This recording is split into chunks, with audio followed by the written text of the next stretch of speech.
Hey everybody, welcome to this week's video. In this week's video, I'm going to be talking about one thing that I really wish that I knew or I could go back and tell myself a few years ago when I was first getting started in photography.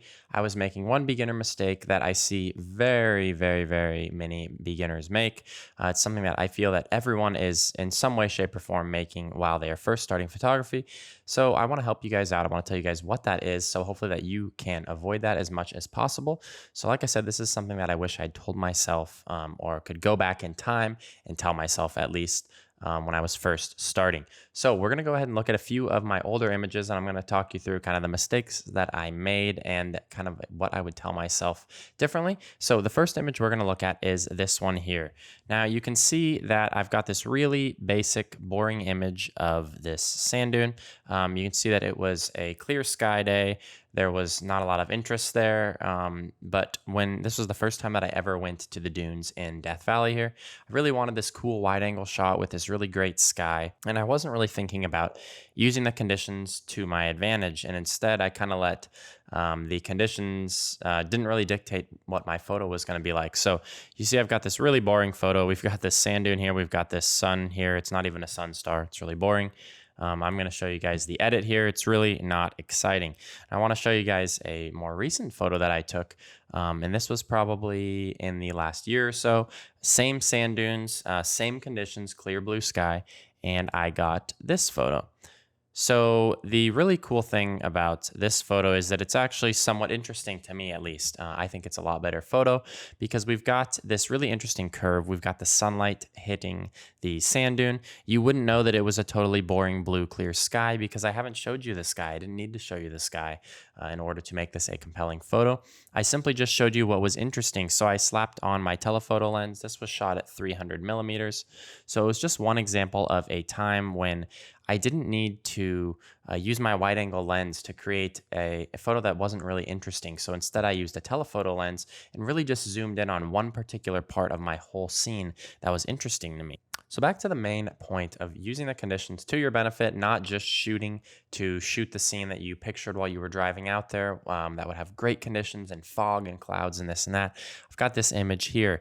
Now this one, you can see we've got some nice fall color at this tree farm. It's a cool photo, but it's kind of lacking interest. There's not really cool light, there's not really fog, it's just cool trees. So I tried to create something where there was nothing, and you can see here I've tried to create some light. Huge mistake, something that I wish I had never done. It doesn't look good, it looks fake. It's just not my favorite. So something that I would go back and tell myself, just like the first photo, is again, shoot what's interesting. Don't shoot and then try and make something from nothing in post-processing, which is kind of what I did here. Don't just shoot a photo because you want that wide angle shot with that blue sky. You really got to focus in on something that's interesting. So I don't have a better photo from this outing here, but maybe what I would have done instead is tried to get my telephoto lens on and zoomed in to just a clump of trees where I can get some really cool textures of the branches, or who knows? There's a variety of different options. I do know that I wouldn't have done this again to try and make something from nothing. Now, to continue my point on don't try and make something from nothing, I've got a photo here. This one is from Smith Rock. You can see we've got this all right sunset in the distance here. This is just a raw image here. And I'll show you the edited image here. You can see that I've tried to increase the prominence of the sunset. It doesn't look good. Again, I tried to make something from nothing. It's not ideal. Again, in this situation, I should have used the light to my advantage and shot something that looked good under the light rather than shooting this wide angle shot and saying that, oh, I'm going to make a good photo out of it. I'll find a way to make the sunset bigger, to make it better, whatever. This is a huge mistake, something that I would not do again. I've also got another example. For a little while earlier in my photography journey, I played with a few sky swaps and things like that. This is something that I don't ever recommend beginners do. I don't do it in my workflow either because I find that it just looks unrealistic. You're not really capturing a real moment, but especially for beginners, because you'll see that this is my foreground image. and this is my background image. Now, this was shot on the same morning, actually, but this was just a different direction. Then I combine them together. It doesn't really look realistic. You can see it's kind of messy where I swap the sky, especially for beginners. I don't recommend you do this because you probably don't have all the tools in your tool belt in order to be able to do something like this effectively and make it look realistic. So again, this is just another one of those times where I should have found a different composition that worked well for the light that was provided. Maybe I would have grabbed a telephoto lens. Who knows? Maybe I should have just shot in this direction here where you see the sunset is very nice. So variety of different things that I could have done, but I would have done it way differently if I could go back and do it again. Now, I want to talk about two images that I've shot in the last couple of years where I really feel like my photography is elevated to a much higher level, and things that I've thought about instead of shooting those big wide angle blue sky moments. So this raw photo here is one of a goat with some light behind him. I'll show you the edited image here.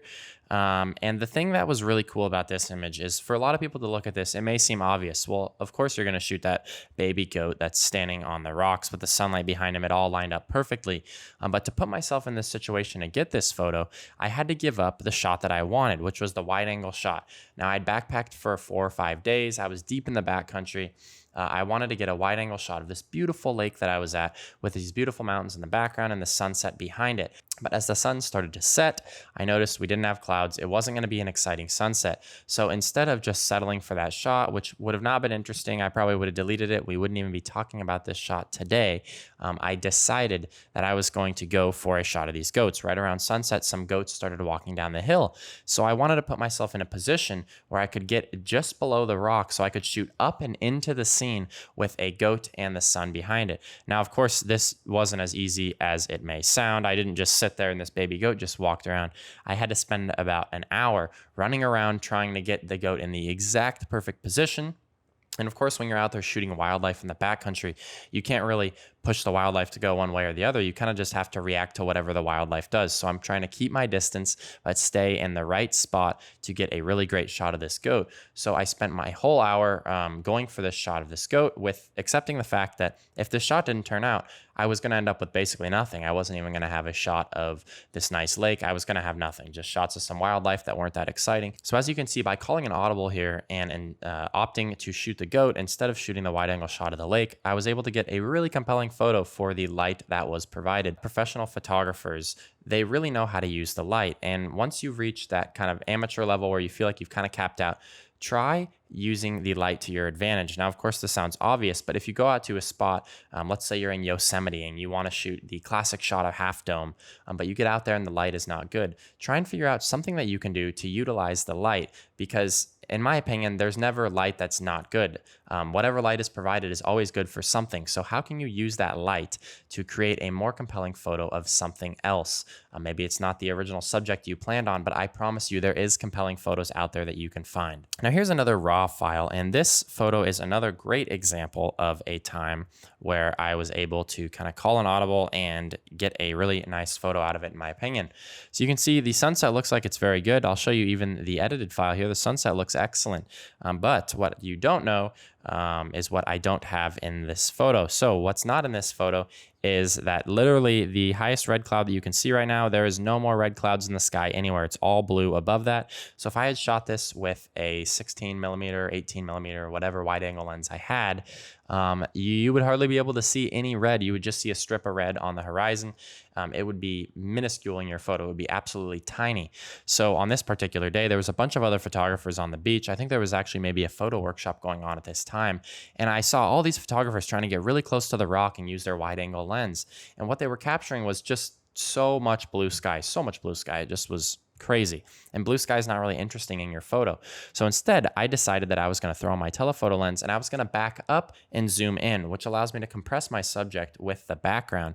And like I said before, this allows me to use the best light possible, allows me to utilize the light to my advantage to create an interesting photo. So it allowed me to get this photo where most viewers think that it was a great sunset, when in reality it wasn't. But remember that your viewers can only see what you show them. So if you don't show them the blue sky in the background, they don't know that there's boring blue sky in the background. All they know is a good sunset. So this is one thing that I just really wish that I told myself a long time ago, or that I had learned a long time ago when I was first starting photography, is to use the light to your advantage. Don't go into a shot predetermined to shoot a particular thing. Always react to the light, because you can't change the light, but you can change your composition. So change your composition, find something that is getting good light, and don't get locked into shooting that wide angle shot or whatever shot it is if it doesn't have good light. Alrighty guys, thank you so much for checking out this week's video. Really hope that's helpful for you guys. Like I said, this is something that I wish I could tell myself 5 years ago. Mistakes that I was making, I was missing out on so many good shots. I don't want you guys to miss out on good shots. You guys need to be getting as many good shots as you can. And this one tip or trick or whatever you want to call it is really going to help you to do that. Always look for the good light. The good light is so, so important. And that's the difference between the professional and the amateur photographers. Is the professional photographers always know how to use that good light to capture images, whereas the amateur photographers are locked into a particular composition. They're not going to change that composition no matter what happens, and that is what they're going to shoot. So don't get stuck like that. Always be out there looking for those really interesting compositions, that really interesting light, and of course a telephoto lens helps a ton with this. So I want to thank you guys so much for checking out this week's video. Please make sure to like and subscribe. Ask me any questions. Send me some images if you guys have used this kind of concept to capture some good images. I'd love to see them. I want to thank you guys so much. We'll talk to you guys next time. Bye-bye.